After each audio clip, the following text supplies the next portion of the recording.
Welcome back to another week of Just Jossin. We are traveling back into the Hellmouth yet again. I am one half of your travel goer, Sabrina Hannon. And I'm Jasmine Heron. So this week we are going to be discussing season 3, episodes 1 and 2, which is Anne and Dead Man's Party. Mm-hmm. Dead Man's Party, which Sabrina was very excited about quoting last week. Yes. It's funny because Dead Man's Party is one of the episodes I get the maddest at, but it has one of my favorite Giles lines of all time in it.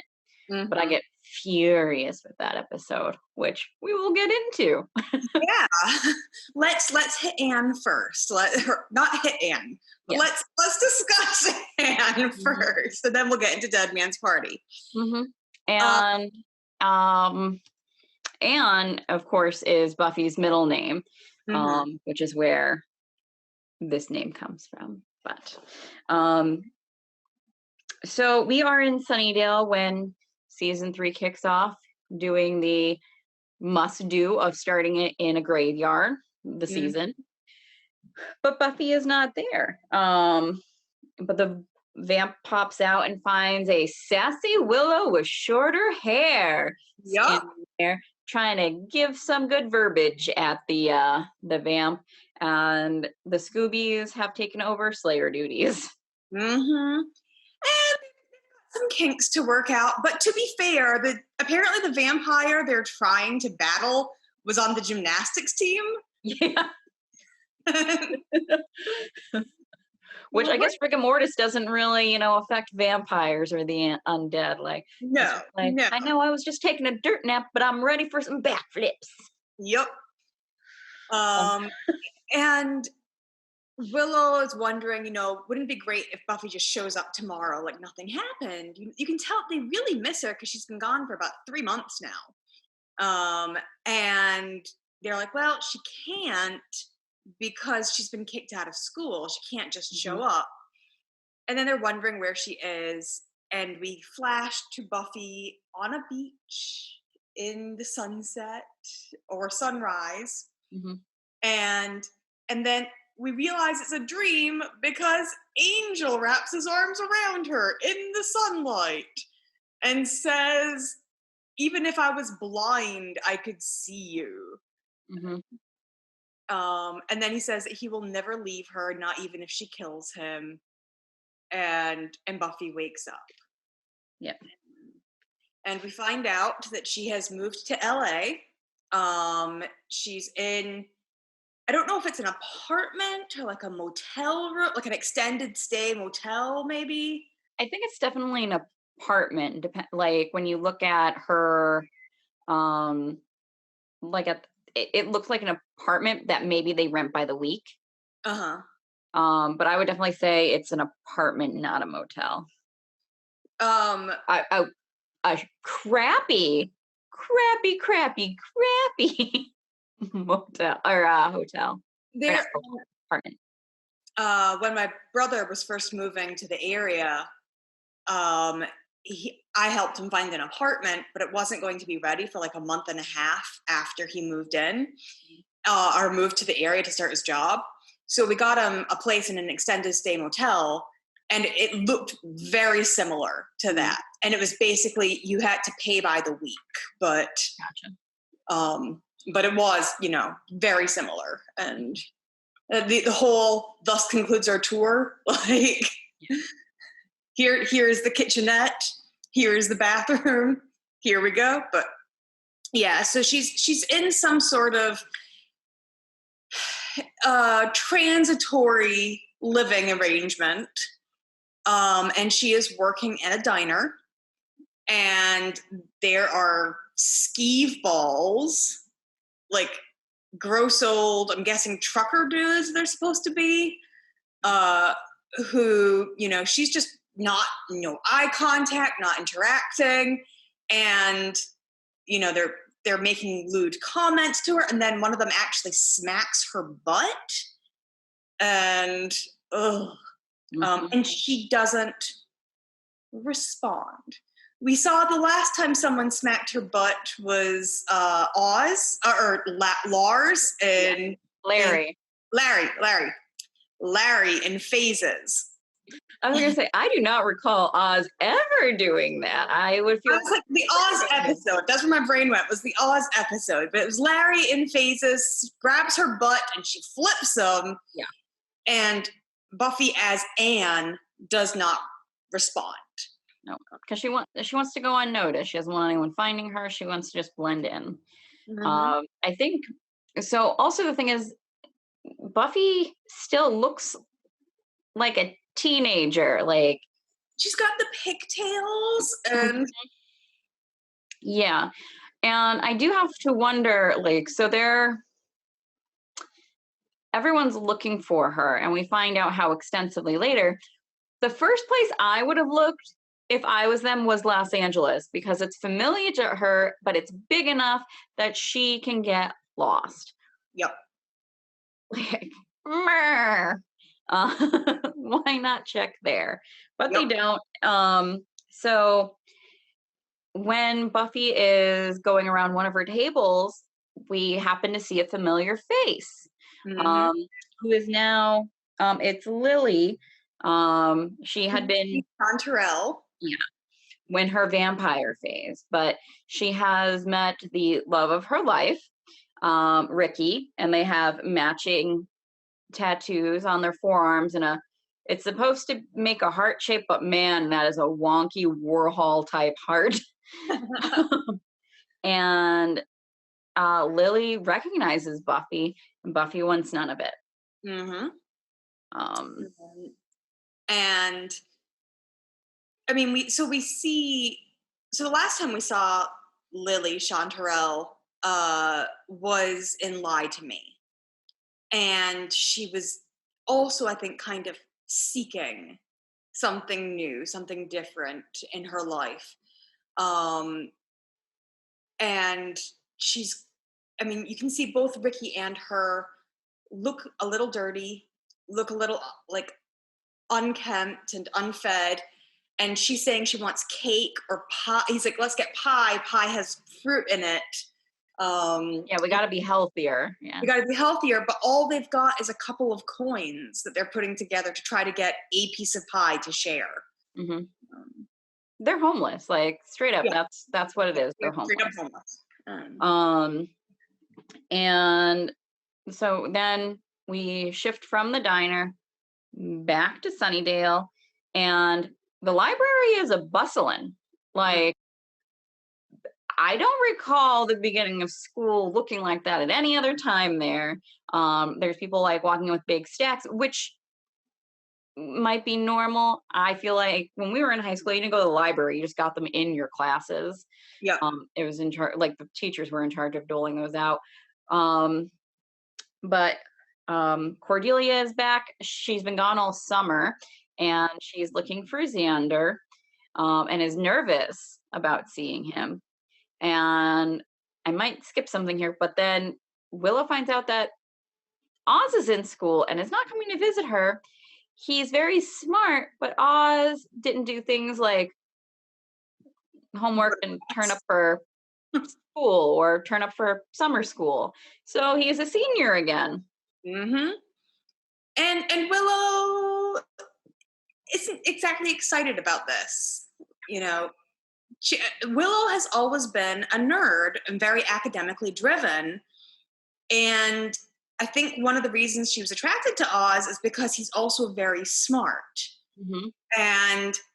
But he doesn't care about classes and schoolwork. And so for her, this is, blasphemy. Yeah. Yeah. Straight up blasphemy.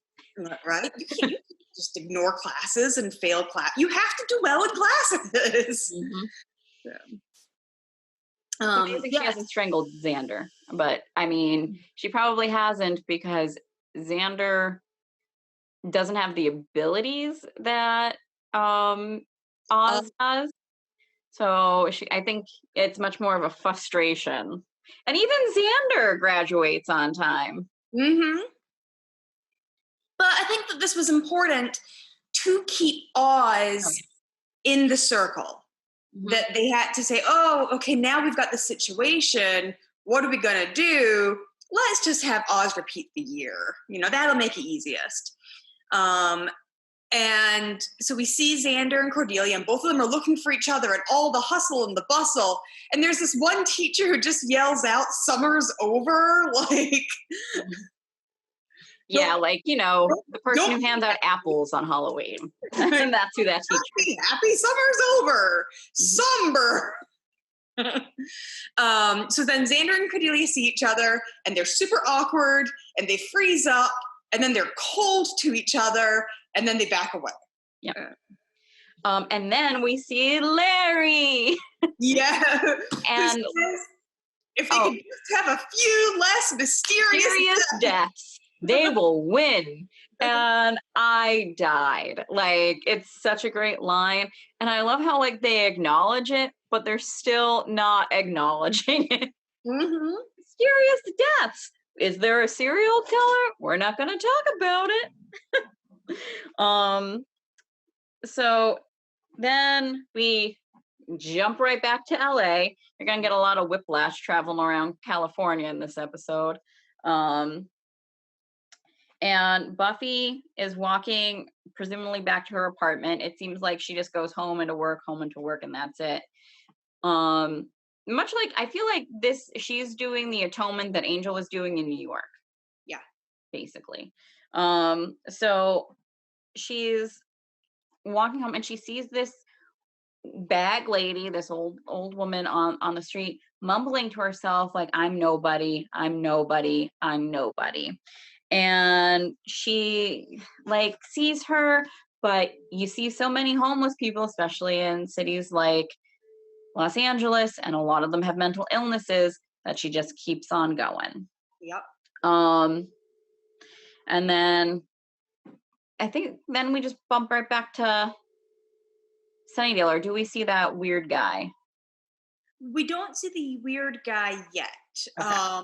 We get news from Sunnydale that Giles has heard about a girl fighting vampires. So he's going to get onto the next flight to, is it Oakland? Yeah, somewhere else in California. And Xander and Willow are like, you've done this a few times. We're not going to get our hopes up. And Xander specifically says that Buffy will only be found when she wants to be found. Right. And then Giles swings by. Oh, no, not yet. I was going to say swings by. Yeah. He doesn't yet. So Xander says that line, and then we pop back to LA. And funny enough, Buffy has been found. And she doesn't want to be found, but she's been found because someone needs a slayer. Yep. And so Lily had recognized Buffy and waits for her and comes up to her and she's like, "Hey, I recognize you." Mm-hmm. And she's like, "But she says Buffy," and that's how Buffy knows she's been caught. And Buffy recognize me, dude. She goes, "Lily," and she goes, "No, from before, yeah. When I was Chanterelle." And they're talking, and Lily is kind of excited to see Buffy. Buffy wants nothing to do with her. Buffy wants to go back to her moping. That's what she wants to do. She wants to mope. And even though Lily is homeless and has nothing except this tattoo on her arm, she's quite bubbly and happy. Yep. Which, I mean, that is quite the change from the last time we saw her. Mm-hmm. Where she was in love with the lonely ones. Mm-hmm. Yeah. And, we kind of find out that Lily did not have a great home. There is no home that she's going back to. She was not treated well, and she won't talk about it. Yeah. And I mean, that's very telling. She does not want to review, even to Buffy. She's saying, "Oh, that was Chanterelle. Before that, I was Sunshine." She says, "What do you call it? Home?" And there's just this cast upon her face where she can't.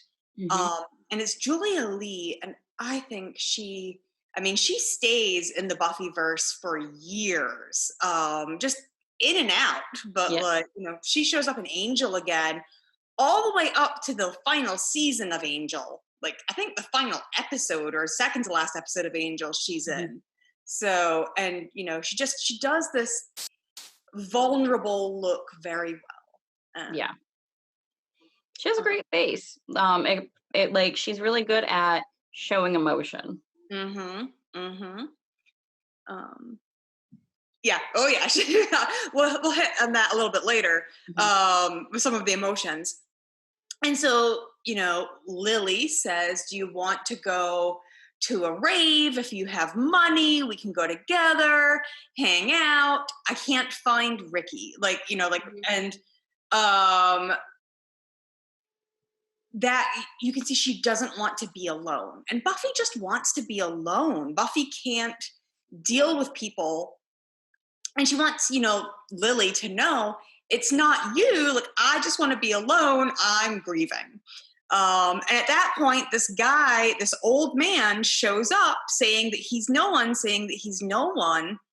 And then he almost gets run over by a car, and Buffy saves the old man and gets hit by the car. And immediately people are like gathering around her, and she runs away. But she accidentally runs into, when she's running away, she runs into Ken, who is pamphlets.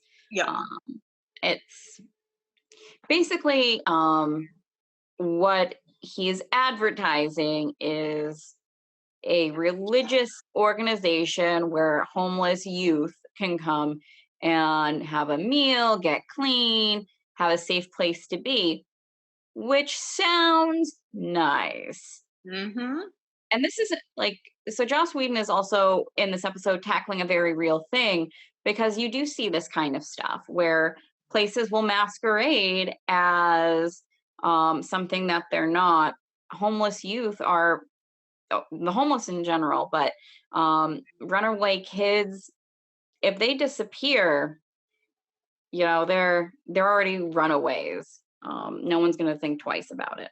And there is this scene where it's just the music and the lost teenagers just on the street, either looking for drugs or looking for food or just trying to be away from an abusive environment. And I mentioned this last season, that Buffy as the Slayer kind of stood for, an LGBTQ teenager. And a lot of teenagers, even today, but a lot more back, almost 20 years ago, if you came out, you were kicked out of your house. There was a huge number, a percentage of the homeless teens were because they were escaping abusive familial relationships or situations because of their sexuality. And so Buffy, kind of as the Slayer got cast out of her own house, and now we're seeing these other teenagers, and you just know that that's the point that he's making. And it's still true today. A lot of the homeless kids you see today are of the LGBTQ community. You have a lot more trans kids. And basically, if you're a runaway kid, you have experienced some sort of physical or sexual abuse at home. Home is no longer a safe place for you, which is why you run away and you're taking your odds on the street, when being exposed to the elements and strangers is safer than being at home. And I feel like this episode really drives that home. The LA scenes, not just in Buffy, but also in Angel later, the streets of LA is a very different environment than what you see in Sunnydale. Sunnydale is the, white upper crust, basically. And you don't really see homelessness, and you don't really, it's very suburbia, you don't see the issues that they show when they're talking about LA. Exactly. 100%. Although I would imagine that that's still where kids would run away too. Yeah. But yeah, so one of the things that Ken says when he's like talking to Buffy and she's helping him pick up these pamphlets is, you know, I see you kids all the time, and the world and these streets will just drain the life out of you. Mm-hmm. And he says other things like, you know, kids grow up, or when these kids are all kids that have had to grow up fast. And what he's saying are cliches, but it's also about, you know, the Hellverse that he's basically going to send them to. Yep. Yeah. So now we leave LA again and go right back to Sunnydale. Well, so because we're listening to Belly Love playing this music, and we're starting with the Belly Love song as they're like seeing all the scenes on the street, and then it goes to the Bronze, and that the Bronze, they're actually listening to the band. Yes. And they're moping about how bad they are at slaying. And then Xander's moping about Cordelia. And then Xander sees Cordelia and he's like, bait. We need bait. Yep. And then that's when we see that Giles has stopped by to give Joyce an update. And Joyce says, you know, she won't leave the house because she's afraid that Buffy will call, or you know, and she doesn't want to miss that call. And Giles tries to reassure Joyce that this isn't her fault. And Joyce says, oh, I don't think it's my fault. I blame you. Mm-hmm. And Giles is kind of taken aback. I think as is the entire audience. Mm-hmm. Because Giles certainly wasn't the one who told her not to come home. So, and Joyce says, like, you had this entire secret relationship with her I knew nothing about. And Giles makes the point, like, I didn't do this to Buffy. Like, I didn't make her who she is. And Joyce says, well, who is she? Yeah. And well, so Joyce has a point, but not the entire point, because they both have a point there. And again, I keep going back to like the sexuality analogy. You know, if you are out to a teacher, but not to your parents because you don't feel safe coming out to your parents, that teacher knows more about who you are than your parents do, but your parents still know a side of you that teacher is not going to know. And also, if your child doesn't feel safe coming out to you, but to a teacher they do, you need to reevaluate what you have done to your child to give them that message. Like, that is not the teacher's fault. And it's also not the teacher's job to betray that person's confidence and tell the parent. You know, they can encourage them to and give them a safe space to tell their parent, but it is not their place. Although, to be fair, at one point Buffy was going to tell her mom, and Giles said, "Don't do it." Yes. So, I and again, like, this is kind of where the analogy doesn't completely hold up.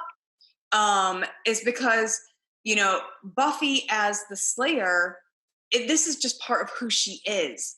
But it is, I mean, when they say who is she, she's not just the Slayer. She is also Buffy, 17-year-old girl, you know, dealing with the loss of a loved one. Mm-hmm. And then she's also Buffy, the Vampire Slayer, weight of the world upon her shoulders. And I think this is the first time that they can kind of, the two parental figures in her life have to reconcile with each other, that both of those exist. And I mean, Giles has gotten much better at understanding that, like, in the second season, he really came to understand that Buffy, the teenager, existed, like when he insisted that she have her birthday party and things like that. And like when he doesn't go bananas on her for having sex with Angel, all those things, like he very much, he does a better job at recognizing the duality, but also he's known about it, right? But he also doesn't force Buffy to be by the Slayer's guide. I mean, if he went by that, he would have just plucked Buffy up and been like, see you later, Joyce, you don't have a say in this, and had gone off with her, which clearly I don't think Joyce knows that that was an option of something that could have happened if Giles was any other watcher. Yep. But I will say Giles takes Joyce saying this to him very well. Yeah. Well, I think he understands that she's grieving. And yeah. So we go back to LA because we're just going to keep flip-flopping. And Lily approaches Buffy at the diner and says that Ricky's gone. She's worried something bad might have happened. Buffy basically gets roped into helping her. Yep. Because Lily is so helpless. And so they go to the blood bank where they've donated blood before to get money. And also they get, candy and cookies. And the doctor tells them, "Oh, I haven't seen them. I'll keep an eye out. I'll let them know you're looking for them."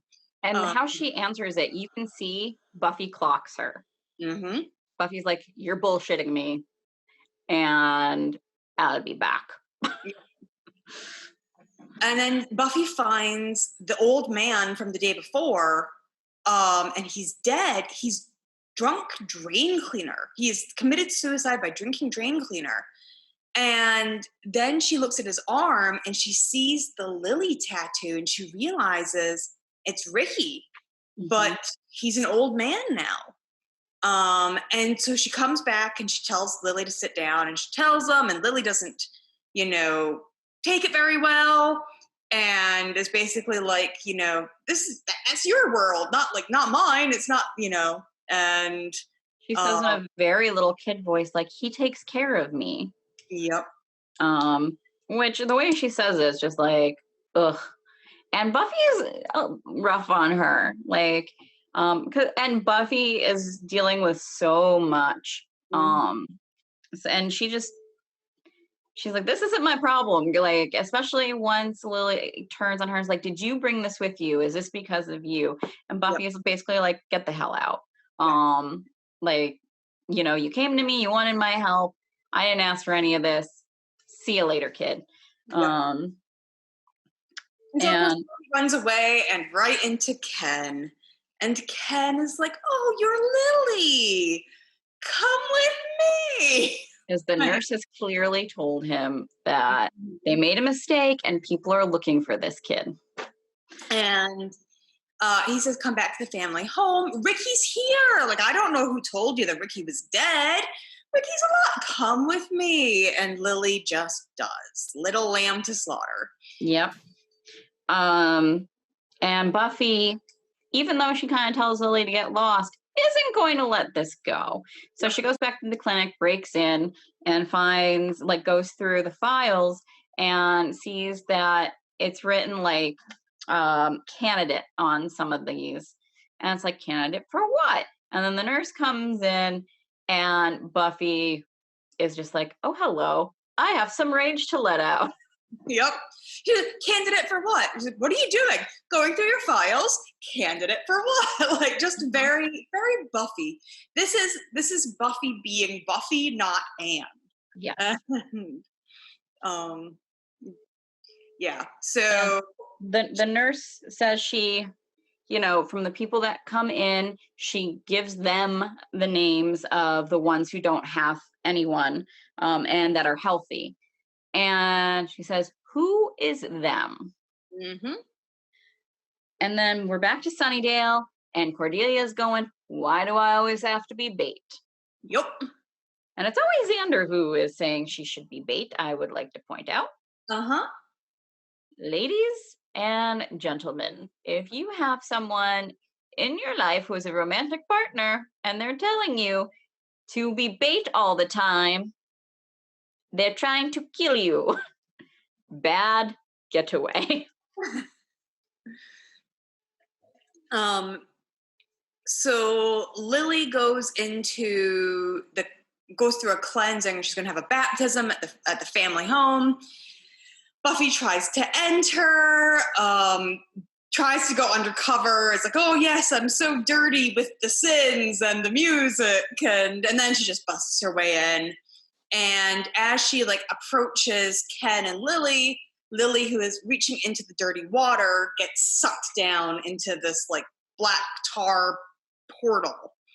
And Buffy just grabs Ken and dives on down afterwards. Mm-hmm. And Ken's like, ow, my face! Ow, my face! And then he shows that he's had like a human face glued to his demon face, and he just rips off his human face, and yeah. Mm-hmm. Yep, and he's just none too pleased. They are now in his dimension. And you can see, like, it is a cool effect on the ceiling, that, like, rippling garbage bag thing they have going on up there. I always, like, every time I look at it, I'm like, that's so cool. It's so fake, but it's so cool. Mm-hmm. I would never touch it. I don't know what that girl was thinking. I know. She's like, it looks dirty. Poke, poke. Not only that, it's not that it doesn't look like dirty water. It's like a thick, oozy substance, like oil. It looks like oil. I'm not putting my paws in that. But so they're down into the alternate dimension, and they kind of go on this little tour where they find out there are human slaves everywhere. Mm-hmm. And that's what this dimension is. They use up people. They like to find them young, so they have longer. And the time moves much faster there. So it's like a day. Like 50 years is like a day there. And they pop them back up to die if they don't just drop dead there. Yeah. And then we pop over back to Sunnydale. And while Xander and Cordelia had been arguing, poor Willow, of course, had been attacked, because if you want our attention, you attack Willow. Mm-hmm. So, Willow screams. Oz runs over, as do Cordy and Xander, and they're fighting the vamp. Mm-hmm. And then we're back to we're back into the hell dimension that is attached to LA. Mm-hmm. So Ken had knocked Buffy out. Everyone else is now hoarded in a pen, and they're bringing them out to kind of show them how everything works and start the mental breaking of them process. Mm-hmm. So everybody else is wearing like sacks. Buffy's still in her clothing because she was never going to be initiated into family home.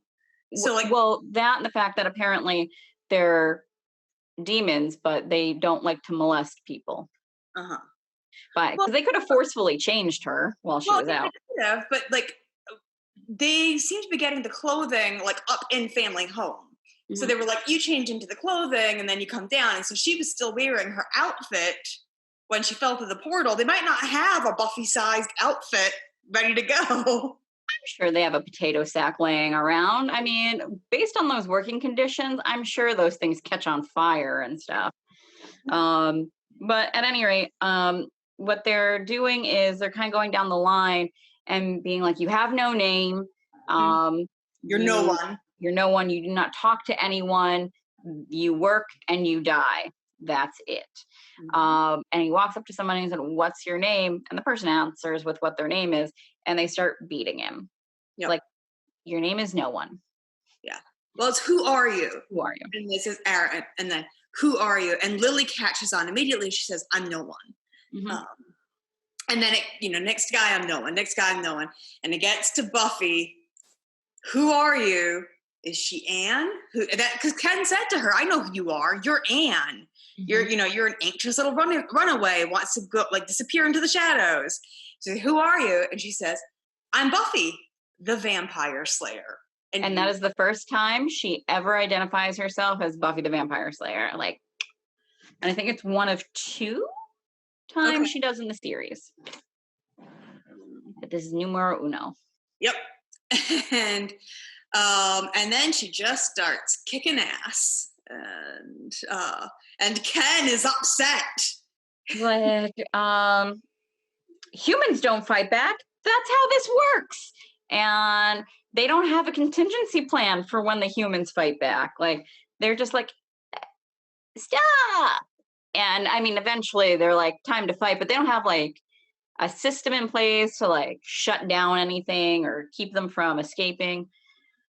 They weren't planning on catching a slayer. I don't want to get too political about it, but do you kind of feel like that's the way that the, fascist government we're currently living in expect? Like, people don't fight back. People, you casually armchair protest, but we're the ones that have the weapons. And I've always just seen it as, and I mean, you can definitely make that parallel now. It's what the U.S. has done before when we put people, Asian Americans into concentration camps. It's what we did to the Native Americans. Mm-hmm. And when they try to fight back, hey, here's a nice smallpox blanket. Or slaves. I mean, that's the most glaring of them. Like, it's 100% these are slaves. This is what they're doing. You don't resist, you don't fight back. You were expected to follow orders. Mm-hmm. And if you didn't, you got beat. Or killed. Yeah.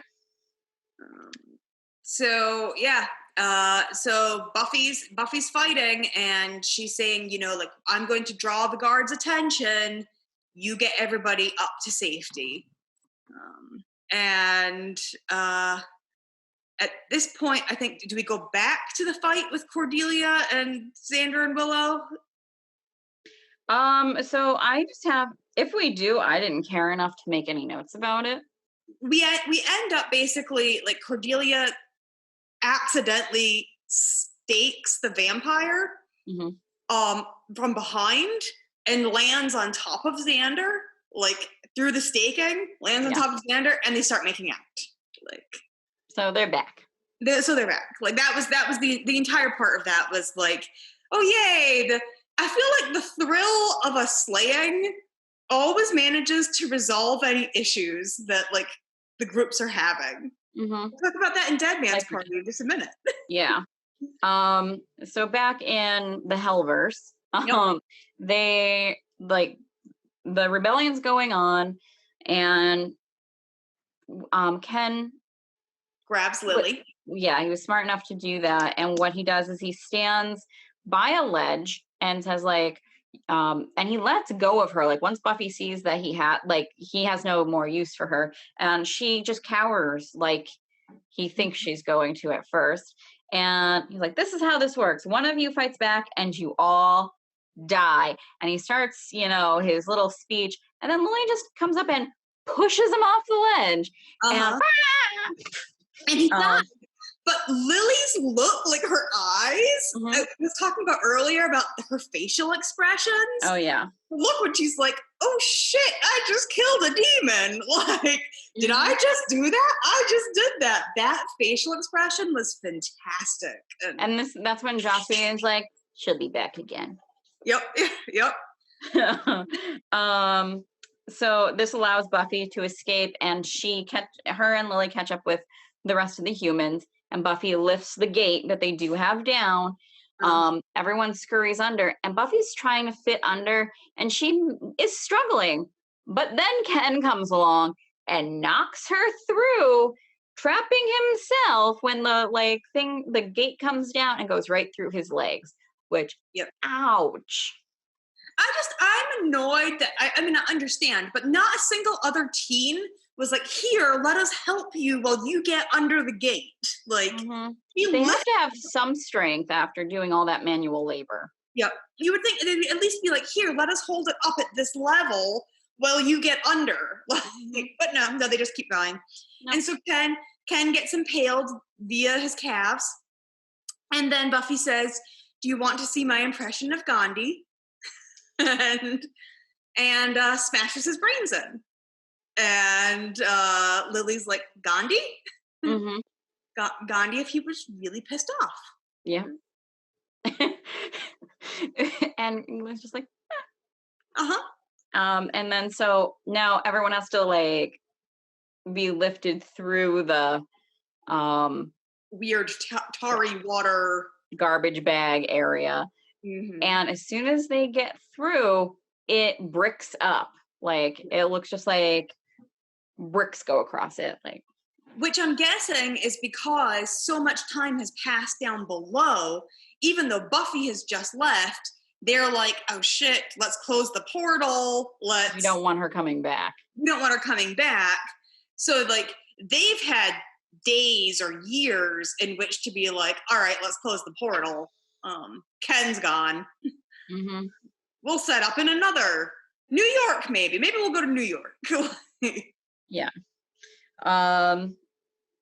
So then Buffy gives Lily her apartment. The reason I think it's an apartment is she says it's paid up through the end of the month. Yeah, it was the next 3 weeks. Yeah. Which I thought was the end of the month, but who knows? I guess it depends on how you read it. Either way, she has a place for a little bit, and Lily asks, Buffy is much nicer to Lily now. And she's helping to empower Lily to take care of herself. And that, I think, is the mark of a true leader. Someone who doesn't just do stuff for you, but empowers you to do stuff on your own or to help you find your own strengths. And Buffy certainly has done that with, Lily even just giving that demon a push off the ledge to save herself and everyone else. Yep. There was a time like when Lily was like, I just want to thank you so much for everything you've done. And Buffy's like, not the time. She's like, well, in case you die. And Buffy's like, you can do this. You can do this because I'm telling you, you can do this. Yep. And Lily asks, can I be Anne? Mm-hmm. And she sure. remains Anne. She does. She becomes Anne, and she remains Anne for 5 more years. Mm-hmm. Yeah. And Buffy has her get her old, like the job that Buffy had. Mm-hmm. Now we bump on back to Sunnydale, and Joyce is fixing the sink, and she thinks she hears a knock, and she goes and opens the door, and Buffy's there. And there's no words. They just hug. Yeah. They just embrace. And yeah. This is the start of Joyce becoming a major character in the show. Yeah. Like, I mean, we had a few bits before, where she was the mom, but she was often an absent mom. She was usually a problem that had to be overcome. Yep. That's what Joyce's role was before. She was a problem. She was, and not that necessarily even when she wasn't being bad or kind of neglectful, she was causing a problem just by not being able to know about Buffy. Yeah. And this has changed. And part of that I also think is because this happens her senior year, right? And that's when parents start to have to notice like that their children aren't children anymore. They're going to be going into the real world, and you have to see them as an adult. And that's when you start seeing the parent-child relationship start changing, usually into more of a friendship. Yeah.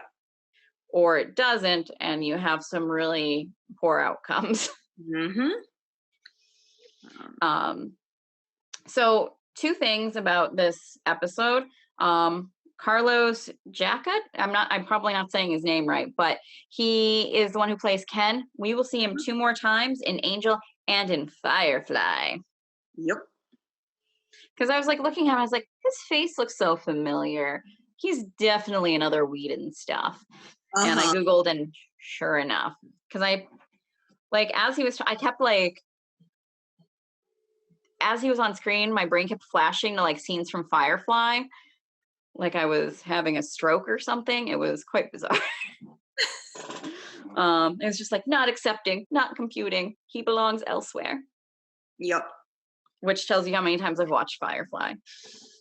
And also this season is when we finally see that Seth Green is in the opening credits as a main character. And even though Angel is dead, he's still in the opening credits. Well, he was in the first. Yep. He's in the episode. He is showing up in the episode as a dream. Mm-hmm. Still there. Still present. So now let's move on to Dead Man's Party. All of the anger I have. Yes. This is a great episode, but I get so frustrated with Xander specifically. It is written by Marty Noxon, and I feel like Marty has some issues with Xander that she, she writes out. She writes out her issues with Xander. And I have heard that Joss often identified himself as being like the Xander or being Xander. Oh, he might want to talk to Marty then. And Marty apparently was like, I've had some issues with Xanders in my life. So Dead Man's Party opens up. Also, by this title, you would think it's pirate themed. There's not one pirate. Nope. Not one. Nope. So Buffy's unpacking in her room, and she meanders into her mom's room, and Joyce is putting up a mask and accidentally, because Buffy kind of sneaks up on her but doesn't mean to, Joyce puts the hammer through the wall. Yep. And I was like, whew, that is a strong, like, I've accidentally missed a nail before, but I've never been like, BAM! Maybe it's genetic. Like, maybe Joyce was a Slayer potential previously. Maybe. Or maybe other than book club while Buffy was gone, Joyce was like just lifting weights. She's like, there's vampires now. I better get ripped. Yep. And so she says, she puts up this mask, and the mask has like fangs and is just evil looking. And she's like, I thought it would cheer up the room. And Buffy says, Mom, it's angry at the room. It wants the room to suffer. Yep. And she's right. Yeah. She is so right. But Joyce is just like, you have no respect for primitive art. And Buffy's like, And so she asks for permission to go see Xander and Willow. Mm-hmm. And I'm not sure, have we ever really seen Buffy ask permission before to? No, not really. She's basically been like, oh, I'm going to go to the Bronx tonight, sort of thing. And her mom said, okay, but this was, you can see that they're trying to negotiate. They're feeling each other out. Yeah. This has been hours since she has come home, literally hours since she's come home. And her mom has made her dinner and then apparently a 4-course snack and is now offering her a sandwich. But they're trying to feel each other out. And she's like, I just want to see my friends and let them know I'm back. If it's okay, if you don't want me to go, I won't, I'll stay. And her mom's like, no, I want things to get back to normal. Go, like, go see your friends.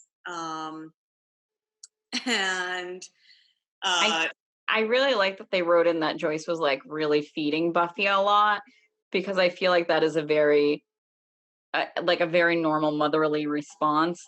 Like, just eat some more food, just eat. Especially since Buffy probably, like, in real life, Buffy would have looked like she lost weight just from probably not eating and the life she was living and depression. Mm-hmm. So Joyce is just like, I'm going to mother you by stuffing you full of food. Well, yeah, and also I'm not really sure how to have this conversation. I feel really uncomfortable. Let's talk about food. Mm-hmm. And so Buffy goes out to find everybody, and she sees this guy like skulking down an alleyway, and she steps on a soda can or a beer can, and it's Xander, and he's got a cross around his neck, like a big old cross around his neck, and a stake. And he looks at her and she looks at him, and you can see all these emotions going across their faces. And then a vamp busts out of a wall. Like, right? That's what it was like, bam. And that's a new move. That is a new move. And so Nighthawk, which is Xander's code name, Nighthawk, are you okay? And she's like, Nighthawk? They all come in and they all fail at dealing with vampire pretty badly, but they're also distracted by Buffy. Oh, Buffy. And then Buffy slays the vamp, and you just look down at all the little scoobs or, slayerettes just fallen in a pile side by side, and they're just like, oh, you're back. Willow's the only one smiling, too. Nobody else with a smile on their face. Mm-hmm. Not a one. Which, not the response I would want, especially like, I'm back and I've saved your lives. Mm-hmm. Oh, a half smile at least. So they go back to Giles's, and Buffy's like, is he gonna be mad? Maybe he's gonna be mad. Maybe, and like Xander's like, no, he won't be mad. He's gonna be happy to see you. Except maybe we should wait outside. Like maybe he'll be back. And Giles just sees her, and Xander immediately goes into running his mouth mode. He's like, oh, Watcher's back on the clock. You don't have to be, what was that, a looker or a seer? Yeah, something like that. And Giles is like, okay, yeah, thanks. Like, thanks, Xander. And then like welcomes her back in. And he's making tea because he's Giles. Oh, that scene. Oh my, and so he walks out of the room and he can hear Xander bantering with Buffy. Or at Buffy. Well, I think he's bantering with for a bit. Like, and Xander is, at this point, Xander is trying really hard to make Buffy feel welcome. Like, you can see he's trying really hard that everything's okay, everything's fine, banter, joke. And Giles goes into the kitchen and he takes off his glasses and you just see the emotion, the grief and the relief, and he is so happy she's home. And he's trying not to cry. Mm-hmm. And then he just kind of, I'm a British man with a stick. And then he Britishes. And brings out the tea. He comes back out and Xander asks Buffy to tell about what she did. And Buffy, rebuffs him. Buffy rebuffs him. Mm-hmm. And immediately Xander gets kind of like wounded. And a wounded Xander is a pissy Xander. I was gonna say is a mean Xander, yeah. So automatically, Buffy's like, let's do something together. And Xander, now that he's been, like, I'm looking for a different word than rebuffed. Help me out here, because all I can think is Buffy rebuffed. Buffy rebuffed. I mean, really, just stick with that. So now that he's been like put off, she's like, let's get together, and he like grabs onto Cordelia and is like, oh no, like I'm all tied up, and and then Willow also says, no, I can't hang out with you. I've got schoolwork. And Buffy presses Willow. She's like, come on, like, I just got back. And Willow half-heartedly agrees. Mm-hmm. But she does agree. No. And Buffy says, her and her mom are going to go talk to Principal Snyder about her getting back into school, and God help him because Joyce. Mm-hmm. And sure enough, they go back into the school to try and get Buffy in. And Snyder says he won't allow Buffy in. He doesn't care that the charges were dropped. She is a risk, and he doesn't like her, basically. Yeah, and he says that he gets a tingle at the idea of keeping her out, which is just gross. You should never say anything about how you have a tingle that relates to anyone under the age of. He's like I get a pleasurable physical sensation, a tingle, and he's like, ooh, a tingle, like ooh, those tingly feelings, and it's just like erection. That's the first thought that comes to my mind. Like, the thing is, I love Armin Shimmerman, and like I love him so much as an actor. I mean, he delivers the line in not a pervy way, but it's a pervy line. Yeah. But I love the actor so much, and he's so good. And I think the fact that he can make you hate Snyder so much is just a sign of just how great an actor he is. Snyder's one of my favorite villains. Mm-hmm. He really is, because he's human, and we all have met a Snyder. Mhm. Like, we all know someone like that. And really, Band Candy seals me loving Snyder because it's so great. It's, don't be such a spaz. And Episode. that's where we again see spaz. But it's so freaking good. Yep. Him as a teenager. But so Snyder's like, I'm not budging. And Joyce is like, this isn't over. I'm going to do whatever I have to do. I will go to the mayor. And he's like, good luck with that. Well, So I'd like to see that, like, you know, because he knows something about the mayor. He knows the mayor is supernaturalesque. Like, well, he also knows that the mayor already knows that Buffy is out of school, and it's good news to him. So Buffy and her mom hop in the car because Buffy's going to be meeting Willow, and this is the first time also that we see downtown. Sunnydale was considered downtown with like the espresso pump, and the espresso pump will become a major backdrop for many seasons to come. And I feel like the magic box has to be like right next door based on future episodes. But drops Buffy off so she can meet Willow. Buffy's waiting. She's waiting. No cell phones. She's waiting. Checking her watch. Willow ditches her. Willow never shows, but calls the house to say, yeah. So Buffy walks home, and out the door comes Pat, who is in the book club. Which we didn't know that Joyce was part of a book club, but okay. And she says that she's been checking in on Joyce because after what you've been up to and reading Deep End of the Ocean. Now, Deep End of the Ocean is a really interesting, you know, Easter egg or side comment.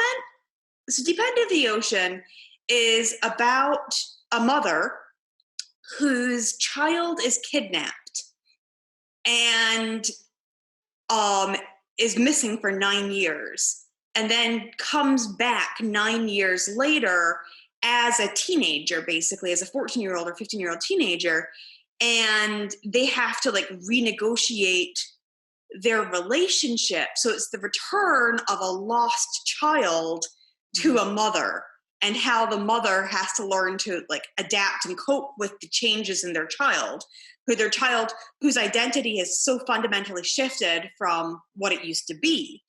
And so for them to be reading that book and what a crappy group of friends too, to be like, oh, you know, your situation reminds me of this book that'll clearly traumatize you further. Let's read that.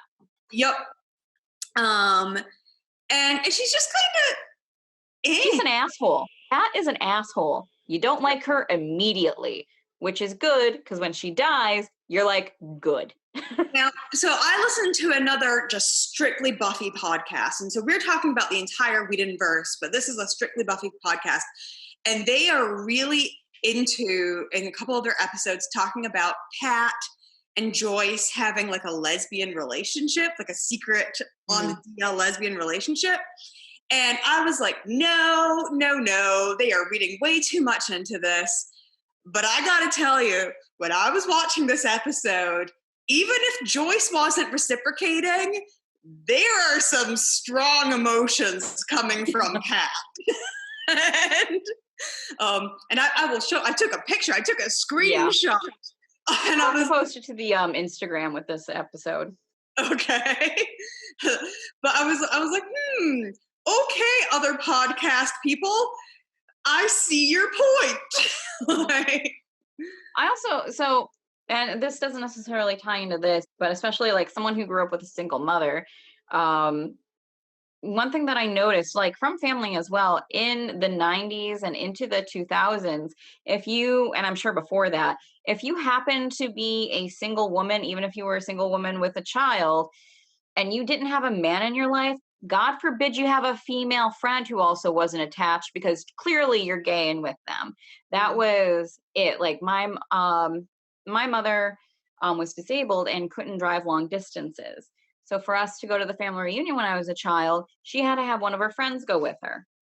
The entire family disregarded the fact that she had a debilitating disability and just started saying my mother was gay, which my mother was homophobic a bit, so that went over real well. Yeah. Now, I had some friends growing up who the mothers divorced, and then the mothers moved in with each other to support each other, but also shared a bedroom. But no, they were just friends. They were just friends supporting each other. Of course. And it wasn't until, I mean, I want to say everyone knew, but nobody was allowed to talk about it because, that would be shameful. And yeah, you also have the very much so reverse of that. I get so angry because no one can just let women be friends with anyone without having a comment about it. And they also cannot let women be more than friends without wanting to watch porn about it. Yes. Those are the two options. But I digress. I hate that. Anyway, so now we've introduced Pat. And so Joyce goes inside and Buffy goes inside and she's like, hey, Willow never showed. And she's like, oh yeah, she called, she left, she didn't leave a message. She called and said she tried calling you. She wasn't going to be able to make it, but she didn't leave a message besides from that. And then says, I've already kind of said that we would have company tomorrow. Just have a dinner party to welcome Buffy back. Home. And she's like, I've already invited everyone, so I'm hoping you'd say yes. And Buffy says yes. And she goes, go get the fancy company plates. And Buffy's like, fancy company plates? But okay, all right. Mom's back. Let's do this. Let's have a dinner party. And she goes downstairs into the basement and she finds the picture of her and Xander and Willow that had been just up like in the front foyer, and now it's down tucked away in the basement. And ouch, Buffy had been put away, and I know that was because her mom found it painful, but Buffy had been put away in the basement. And then she tries to cut down the dishes, but there's a dead cat. Which this is the fakest dead cat next to in Hocus Pocus when Binks is run over. This is the second fakest deadest cat ever seen. I have to imagine there would be a smell associated with that would have been ripe. Yep. And so Buffy and Joyce bury it. And At night, the cat rises from the dead. Well, no, wait, Joyce first says, do you want to say a few words? And Buffy's like, well, like what? And she goes, I'm sorry, poor stray cat who lost your way. We hope you find it. Yeah. And I kind of feel like she was talking about Buffy as well. Like, my poor little stray Buffy who lost her way and thankfully did not die. And maybe this is also why why Joyce is feeding Buffy constantly now, because she looks like an almost dead cat. Yep. And then, of course, mask glows in the middle of the night, and the dead cat crawls out of its grave. And Buffy is having another dream about Angel. This time, she's in the school, and Angel's there, and she says that she's afraid. And, he says, don't be, your friends are there for you. And then next morning, the dead cat runs into the house and up the stairs and into Joyce's bedroom. And so I don't even know how many times I've seen this episode. I think this is the first time I figured out that the cat was trying to get to the mask. Yeah. I don't know how I missed that. Like, because I realized that and I was like, what is wrong with me? Like, what is wrong with it's so obvious, Sabrina. Like the cat runs right through the house and upstairs and into Joyce's bedroom, and they and they capture it. And they call Giles to come get it. They're like, dead cat. Who smells? He says this thing smells. Like dead cat. But before the cat comes in, Joyce and Buffy are talking. Joyce is talking to the superintendent at Buffy's school, but also says, she's talked to some other schools. A girls' school. And Buffy is very upset. And she's like, why are you doing this to me? And Joyce says, Buffy, you made some bad choices. You may have to live with the consequences. Yep. And then also Joyce says it's not fair. Buffy is a superhero. They should make allowances for her. Yep. And she's not wrong. Buffy is a superhero, and they should make allowances for her. We all agree. Yes. And I do think, like, Joyce is really, she's struggling, but she's trying. Like, she's saying, you made some bad choices, but I do understand that there's this whole big thing that I was not aware of happening. And I don't understand that world. And I don't understand why other people can't understand that world either. And she frames it in a positive light by calling her a superhero. Yes. That's the big thing. She calls Buffy a superhero. Yep. So, and that's a very real thing too. Like, sometimes we all need to hear, like, you made some bad choices. There's going to be some consequences. Yeah. We all do need to hear that sometimes.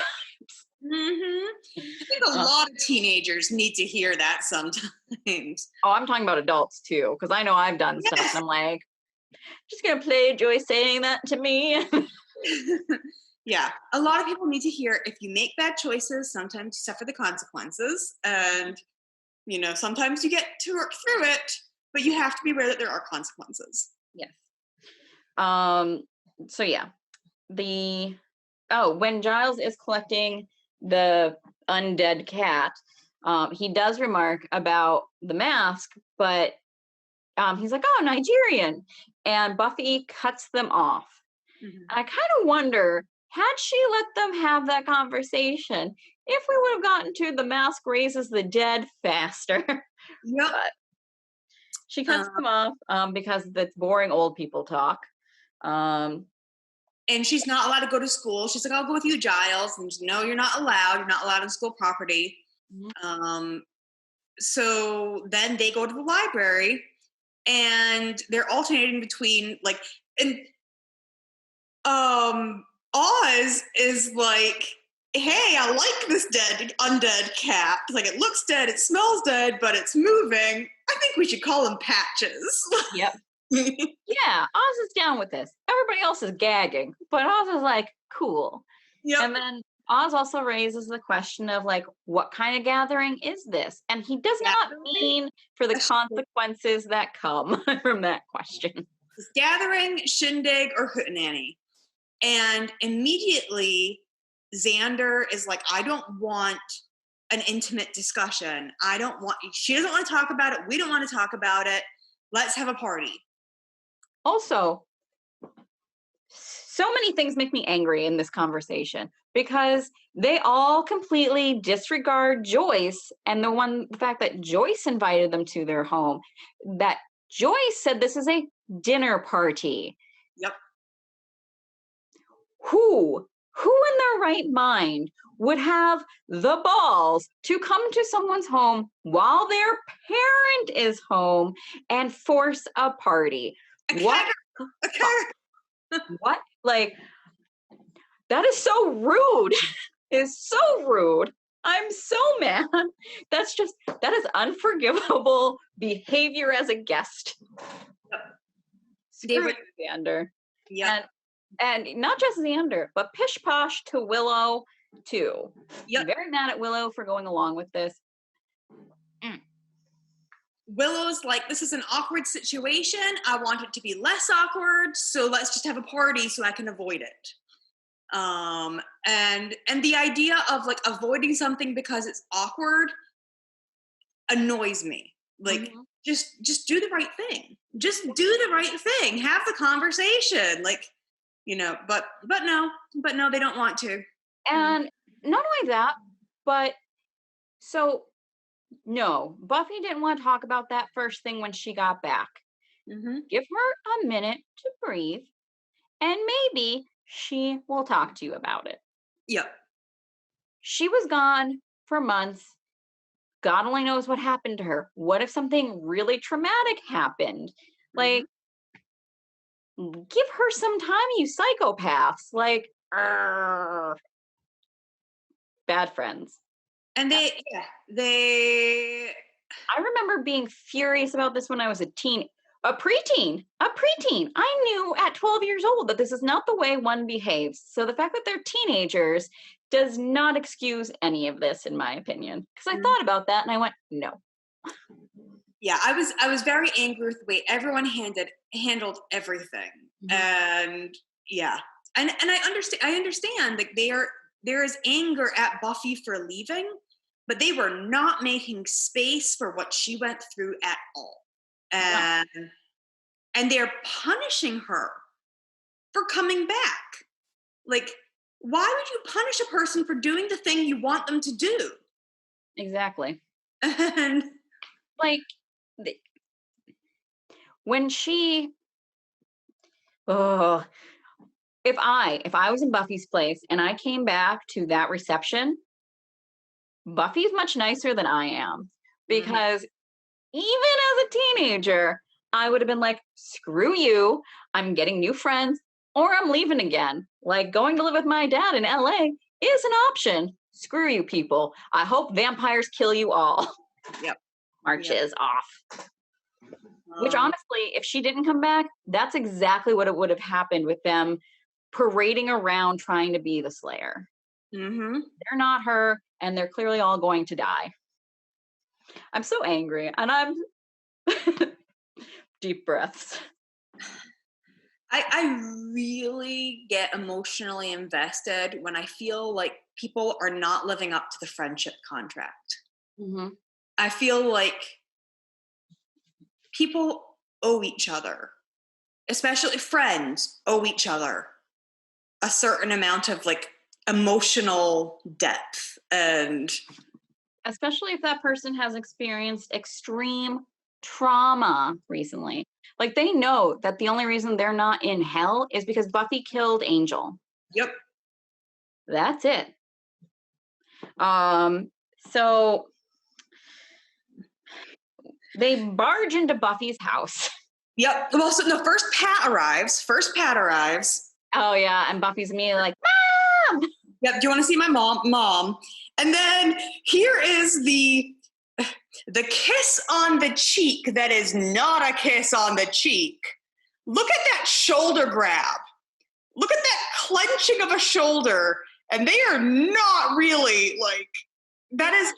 Like, I imagine that because Joyce has to know she's in for an awkward ass dinner too. That's why she's asked for backup. She's asked for backup, but like, Pat kind of turns her face in to like, it should be a kiss in the cheek. Usually when you do a kiss in the cheek, you turn your face away. You go like, mwah, No, she turns in. She goes in for the kiss, and like, and there's shoulder grabs, and they're like, oh, I'm so glad you're here. Pat brought empanadas, and which she was saying she was going to make before, I believe, when she saw Buffy. Yep, it's empanada night. And so then everybody barges in, and all of a sudden it's not a dinner party, it's a party. They're like, here's a band, and Joyce is just kind of like, okay.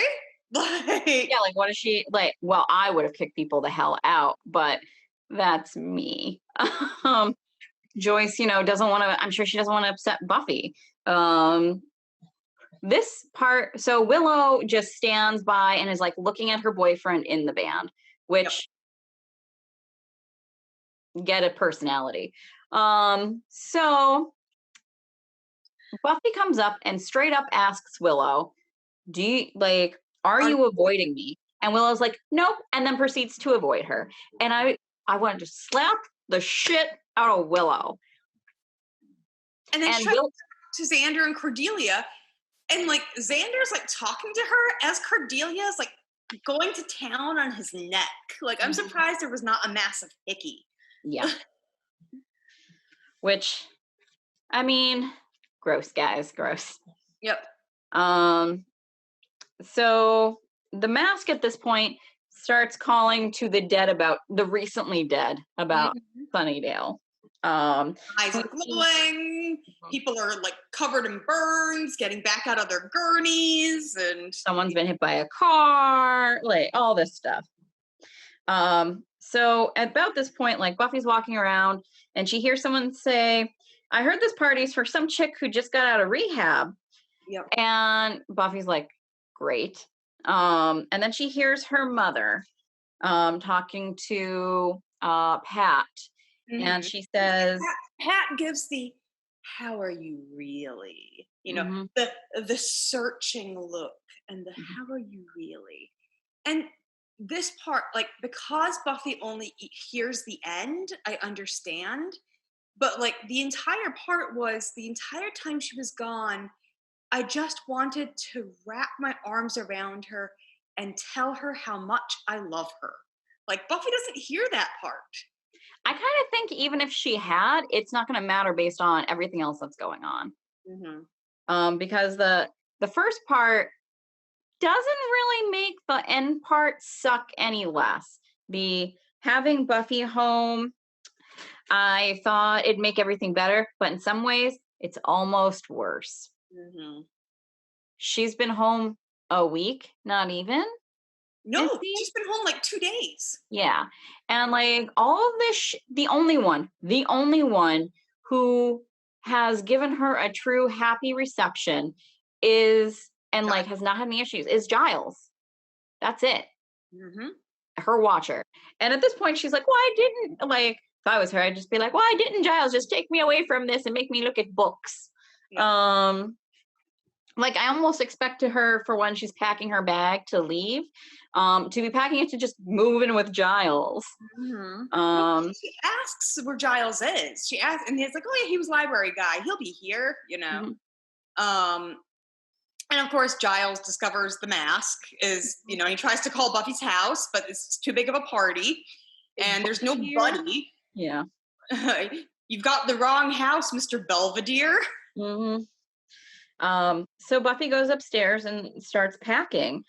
And Willow finally decides to look for Buffy and goes upstairs and finds her packing. And she starts yelling at Buffy. And then she says, like, you know, Willow says, like, you know, I have all this stuff going on. I didn't have anyone to talk to about it. And she's upset and she's angry at Buffy for that. Which, while that is valid, that's no reason to be acting the way you've been acting. Sorry, it doesn't equal out. Yeah. Because, yeah, the stuff you're going through is important. Buffy just went through a very traumatic event, and then a whole bunch of traumatic events, really, living in LA like that. But you don't know any of that because you haven't given her a chance. But, and again,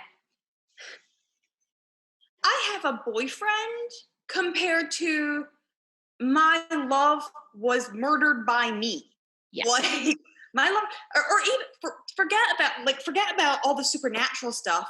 I have a boyfriend compared to my boyfriend died 3 months ago. And I was an intricate part in his death. Yeah. I was there. I witnessed it. I'm the one that killed him. Like, it's no. Oh, and by the way, sweet cheeks, you're the reasons why I had to kill my actual boyfriend. Had you just let him be a demon, I wouldn't have had to kill him. But yeah. And also, Xander. Then Joyce walks in while they're fighting. Yeah. And she freaks out. Mhm. And Understandably. And Buffy tries to walk away, and Joyce follows her through the house. We are going to have this out. I don't care what anyone thinks about me. I don't care what they think about you. Like you put me through the ringer. And she says something which, and in the middle of the party has now stopped. No one's playing music anymore. They're all just staring. She says, like Buffy says, "You're the one that told me to leave. You said if I, and her mom said, I reacted badly. I'm not perfect, and I really appreciate Joyce saying that, saying, I didn't have time to process, and my snap reaction was a bad one, but we didn't have any time to like hash it out afterwards. Like you were gone. I didn't have time to have a second chance. Which also harkens back to what Joyce said. Sometimes we make bad decisions and we have to live with the consequences. Isn't that right, Joyce? Yep. And so then Xander starts really piling on, like, oh, Buffy, shut up and listen to your mom being upset, and listen to Willow being upset, and listen to me being upset, and And Xander, of all the people, I have the biggest problem with, because had he delivered that message, maybe Buffy wouldn't have run away. Who knows? Like, he is not blameless in this. Also, he's a turd. Like, one, if someone's fighting with their parent, you don't jump in. Unless there's about to be a physical altercation. He's just beating up on her and just beating up on her. And then Oz is like, okay, let me step in as referee. And Willow's like, no, let's try violence. And then a zombie comes through the window. And poor Willow goes, I was being sarcastic. And immediately the Slayers are back into Slayerette mode. And Buffy says, Xander, the kitchen. And he says, I've got your back. Like, immediately in this life or death situation, there's no more room for pettiness. There's no more room for emotional drama. There are zombies. Yep. And while all this is going on, of course, Giles is also fighting zombies trying to get to Buffy's. And he's had to hotwire his own car. And he delivers your favorite line. Yes. As he is driving in his crappy ass car, saying, oh, look at my mask. Isn't it pretty? It raises the dead. And the face that he made, again, such great faces throughout this show. The face, he's like so exasperated with Joyce, especially after the things that she said to him in the last episode regarding blaming him. And he's like, you have a freaking mask that raises the dead. Which apparently, I guess the mask doesn't bother anyone as long as it's in a crate, but the second you tack it up on a wall is when it goes ape shit. Yep, it has to be activated, apparently. Which putting it on a wall will do that. So, sorry, go ahead. No, like they start working together. Like the dingoes ate my baby people. They're working together to shove zombies back outside the house. Like Cordelia, Oz, and Cordelia and Oz hide in like a closet. At one point, the original Scoobies and Joyce wind up upstairs with Pat. But Pat had been taken, and they found her laying on the ground. One thing that happened before the guy came through the window, which I think is important to note, Cordelia actually stands up for Buffy. When Xander starts going after her. Tries to. She's like, in her Cordelia way. Perfect. Yeah, it's a Cordelia, like to the point where she says, put yourself in Buffy's shoes. And she like gets like so off track that Buffy's like, Cordelia, get out of my shoes. So yeah, they run upstairs with and there was a Jonathan cameo. Yep, he was getting chips and dip, onion dip. Yep. So upstairs it's Joyce, dead Pat that they don't know is dead. Well, they figure out that she's dead, but Buffy, Xander, Willow. Yep. So then they're like, we can't let them into this room. Mm-hmm. Because Giles has to be there too, right? Well, Giles arrives and he finds Oz and Cordelia because they come out of the room and everybody's upstairs. So they come out of the closet downstairs with their like pokers or something. Yeah. Or skis. Yeah, I think cross country skiing. Yeah. Yep. And like Cordelia nearly skewers Giles, and then it's like, how do I know you're the real Giles and not a zombie Giles? And he's British towards her, and she's like, oh yeah, okay. Mm-hmm. And he says that it's the mask of Ovu Mobani, which means the evil eye. And the mask raises the dead. It's possessed by a demon, a zombie demon, who basically has like a paralyzing glance, and its alt powers are in its eyes. Mm-hmm. And all this is going on, and the zombies are trying to break into the bedroom. Dead Pat gets up off the bed and puts the mask on her face and turns into the incarnation of Ovu Mobani. Mm-hmm. Mobani. And the paralyzing glance is flash photography. Yes. Which paralyzes them, as they look at it. And so Pat's about to attack Willow, and Buffy grabs Pat and jumps out of a second-story window with her. Mm-hmm. Buffy on her own has figured out that the eyes are where the trouble is. Yep. Also, Xander, when the zombies see Pat with the mask on, they start cowering in fear. And Xander gives the sideline to Joyce. He says, as a general rule, when the scary things get scared, something worse is happening. Mm-hmm. So Giles is like, Oz, tell Buffy that the power in the eyes. But of course, Buffy's already figured that out. Mm-hmm. So when Pat or Ovu Mobani turns to look at Oz, she grabs a shovel and like shoves it into Pat's eyes. And then they all disappear. Poof. Mm-hmm. Like there's no dust. They all just go, bloop. Like no more dead bodies, no more Pat. Like they all just disappear. No more anything. It was easy cleanup. Cleanup. I mean, what happened to that house is not going to be easy cleanup. And what are they going to talk about with Pat? Pat went over to Joyce's house and is now gone. It's Sunnydale. What is she going to tell book club? Another mysterious disappearance. Like, it's Sunnydale. Really, a human serial killer could just go and have a ball. No one's going to question anything. You can be hacking people up in the street and people will be like, mysterious. And so, and again, this is a good slaying resolves all conflict, because they end that and they're just like, okay, we all good? Yep, we're all good. Like, we're all good. Mm-hmm. And, Joyce is like, is this just another day in the office for you? And she's like, yeah, pretty much. Like, she says, no, this was easy. Yeah, this was nothing. This was nothing. Which is true. Yep. And which I think also now gives Joyce insight into what her daughter actually deals with. Here's your frame of reference. It sucks. Mm-hmm.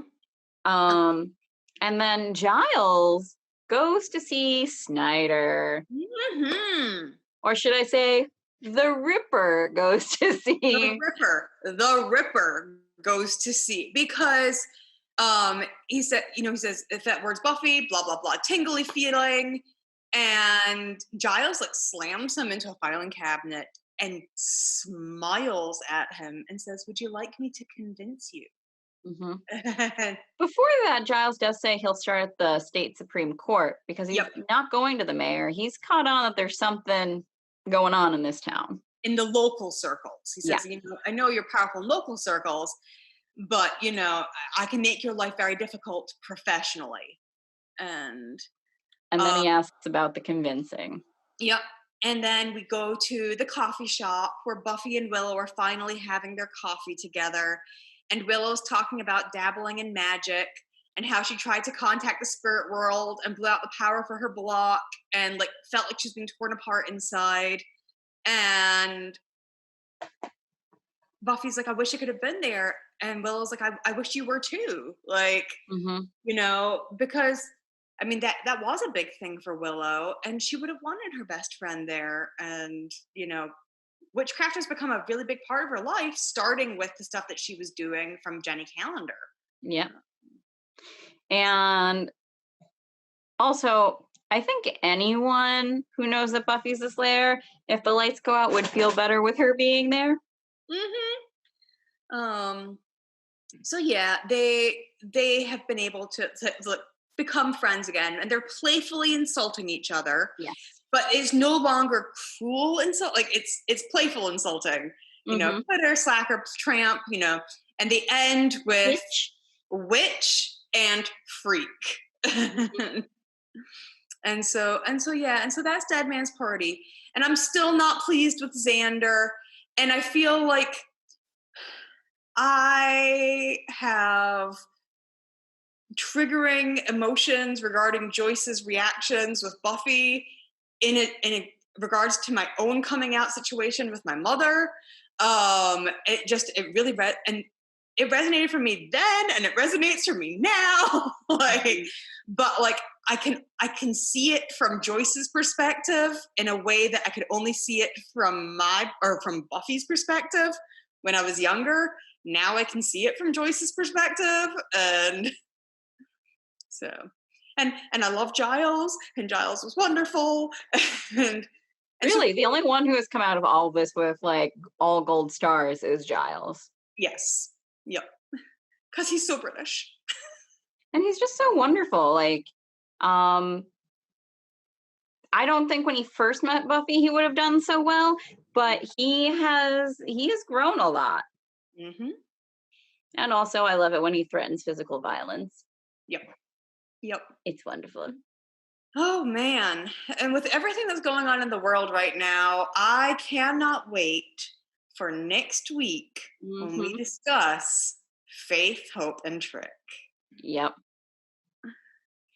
That will not be the only episode we are discussing. No, of course not. We also have to discuss, is it Beauty and the Beasts? I think Beauty and the Beast as well. Yep. But really, I just want to talk about Faith. Oh, Faith.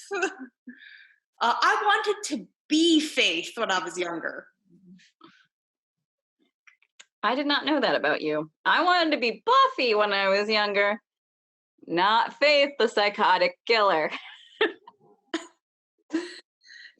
Yeah, like everyone. The badass, tough, like, you know, that was what I wanted to be. I didn't want to be the cheerleader. I wanted to be, you know, but I was the Willow. What I really was the Willow. You were a better friend than the Willow in this episode. But yeah, so next week we are discussing Faith, Hope, and Trick and Beauty and the Beasts. So until then, stay warm in the Hellmouth. Yep. Thanks for just Jossin with us.